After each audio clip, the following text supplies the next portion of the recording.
I moved into this run-down apartment building about a month ago. Rent's dirt cheap, which should have been my first red flag. The place smells like mildew, the lights flicker like a bad horror movie set, and the walls are so thin I can hear my neighbor sneeze through them. But what bothers me most is apartment 6B. The door is heavy, old, and always locked. I've never once seen it open. The paint around the frame is chipped away, and the knob has scratches carved deep into it, like someone tried clawing their way inside or out. On my second night here, I passed the door on the way back from the vending machine and noticed something under it. A folded piece of paper.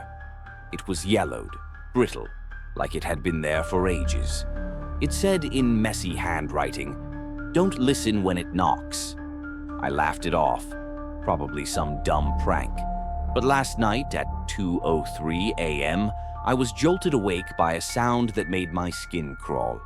3 slow, deliberate knocks, coming from inside 6B. The first night I heard it, I told myself it was pipes.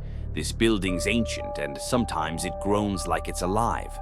But the second night, I realized it wasn't random. The knocks came in perfect rhythm. 3 slow knocks, silence, then 3 more. Almost like a ritual. Curiosity got the better of me. I crept into the hallway in my socks, pressing my ear to the peeling paint of 6B's door. My heart was pounding so loud I almost didn't hear it at first. A whisper. My name. I jumped back, nearly tripping over myself. No one here knows my name. I keep to myself, avoid neighbors, barely even speak to the landlord. The next morning, I cornered the landlord downstairs. When I asked him about 6B, his face drained of color. He said it was used for storage, and before I could press him, he waved me off. As I turned to leave, I swear I heard him mutter, "Should have bricked it up." That night, the knocks came back. Louder this time. They didn't stop after 3, they went on for hours. Each one harder, more insistent, like something desperate to get out. I made the worst decision of my life. I slid my phone under the door of 6B and hit record. For the first minute, it was nothing but darkness and faint static. Then, something moved.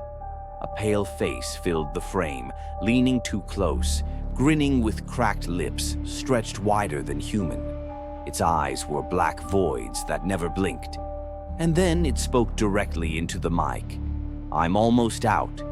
I dropped my phone, my hands shaking so bad I almost smashed it. The screen had cracked, but the video kept playing. Behind the whisper, I heard breathing. Too many voices breathing at once, ragged and wet, like a crowd gasping for air. When I finally looked up, I nearly screamed. The door of 6B had fresh marks scratched into it. Deep gouges, jagged like talons, had raked across the wood. They weren't random. They spelled one word: soon. I stormed into the landlord's office the next morning. He didn't even pretend to be confused this time. He just stared at me like I'd signed my own death sentence. He told me the truth, or at least part of it. 6B isn't storage. It's a sealed entryway. Something came through once, he said. Something we couldn't kill. So we contained it. Apparently, every tenant eventually hears the knocking. Some ignore it, some don't. The warning note, "Don't listen when it knocks," was supposed to buy me time. I asked what happens if someone opens the door. His lips trembled, but he didn't answer. He just said, "Don't go near it again." That night, I dreamed of the door. In the dream, it was open, and something was crawling across the floor toward me. Its limbs were too long, bending like broken branches. I woke drenched in sweat, only to hear scratching in my apartment. Not from the hallway, from the wall that connects to 6B. The building shook 2 nights ago.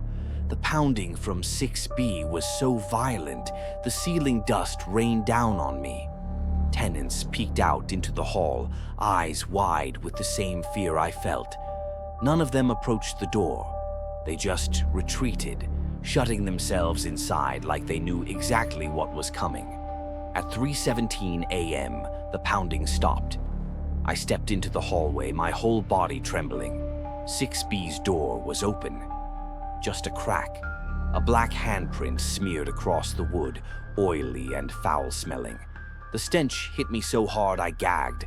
It smelled like rotting meat and wet earth. I called the landlord. No answer. I called again and again, but his phone went straight to voicemail. The door is still open, just enough for the dark inside to breathe. And every time I walk past, I swear the gap gets wider. I didn't sleep last night. I sat in a chair facing my door, gripping a kitchen knife like it could actually do something. Around 4 a.m., I heard the hinges creak.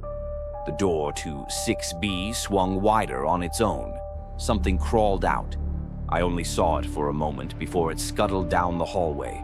Too many arms and legs bending at angles that made my stomach turn.